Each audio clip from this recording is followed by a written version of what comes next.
que haya un programa de educación dentro de las escuelas, dentro de los clubes, dentro de la sociedad misma y las instituciones también, porque la violencia no escapa en los estamentos oficiales, que son los que nos dirigen y que debían de ser el ejemplo a seguir por la propia sociedad, pero nosotros vemos la gran descomposición que hay en el entorno superior, y eso no va a dejar de ser una preocupación y un problema para ustedes, los que tienen que enfrentar realmente la situación, porque son el organismo creado para esos fines, pero ustedes tienen que como que remar en una corriente contraria, que no es tan fácil.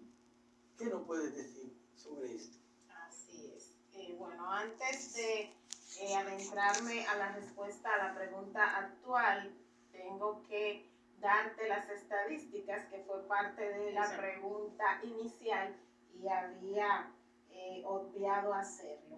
Bueno, mira, nosotros llevamos en San Pedro de Macorís, en la unidad, llevamos unas estadísticas mensuales. Las estadísticas están disponibles en los portales de la Procuraduría, pero así de entrada, verificando las estadísticas del mes de octubre, nosotros tuvimos, en cuanto a los delitos de corte violento, la violencia de género y la violencia intrafamiliar, tuvimos un total de 174 denuncias. Eso engloba la violencia verbal, la violencia psicológica y la violencia física.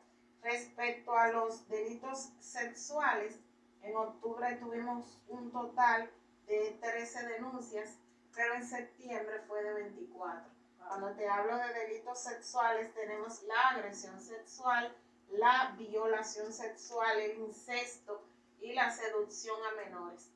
Que la sociedad está muy ajena a esa realidad. Nosotros durante todo el año nos mantenemos visitando centros educativos, hablando con la juventud, damos charlas conjuntamente con el Ministerio de Educación, y es sorprendente ver el desconocimiento que tienen, sobre todo los adolescentes, de los delitos sexuales. Nosotros estamos ajenos porque generalmente cuando ocurre un delito sexual se le da poca difusión. La misma víctima, nosotros desde Procuraduría no difundimos los casos, pero es común que en los casos de violencia de género la misma víctima habla abiertamente de los hechos. No pasa con los delitos sexuales. Entonces las personas tienden a pensar que no se da dentro de la provincia, y sí se da con muchísima frecuencia. Las violaciones de desconocidos, el incesto, las violaciones incluso de miembros de la familia, que es lo más común, que sea un miembro de la familia que abuse sexualmente de una menor o de un menor.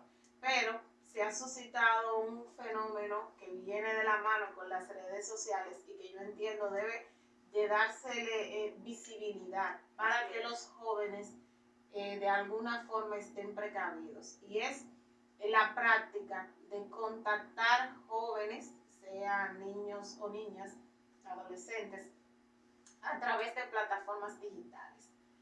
Nosotros no sabemos, cuando hablamos con una persona a través de una red social, realmente tú no tienes la certeza de con quién tú estás hablando. Tú puedes ser un señor de 40 años y presentar un perfil como un niño de 13, de 14.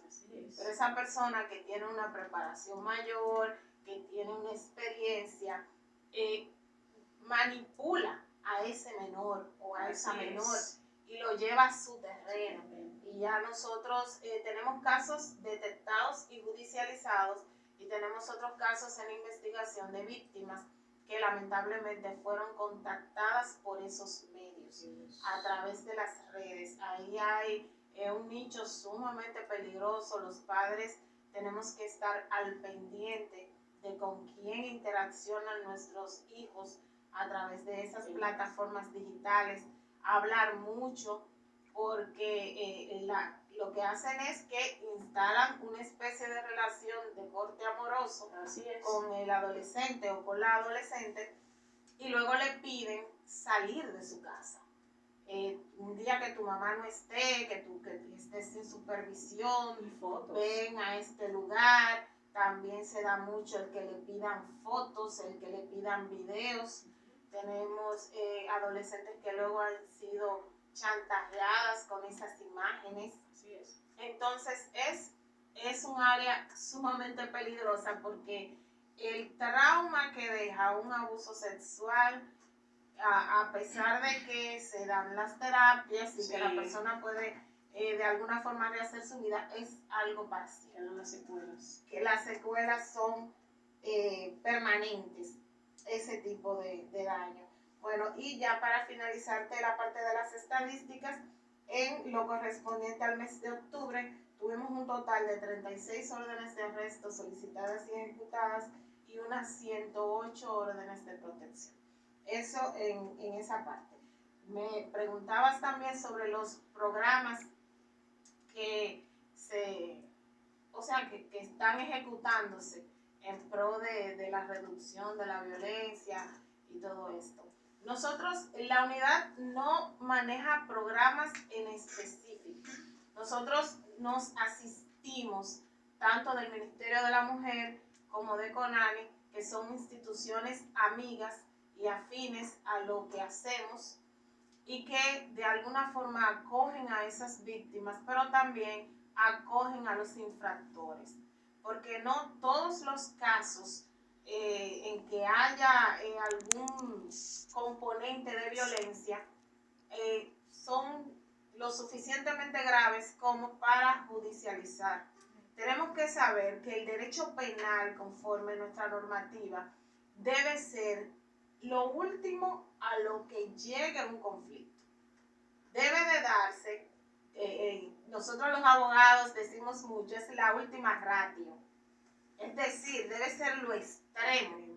La sociedad debe de tener herramientas que le permitan limar las asperezas y que permitan de alguna forma la reinserción de ese infractor sin que tenga que vivir los rigores de un proceso penal.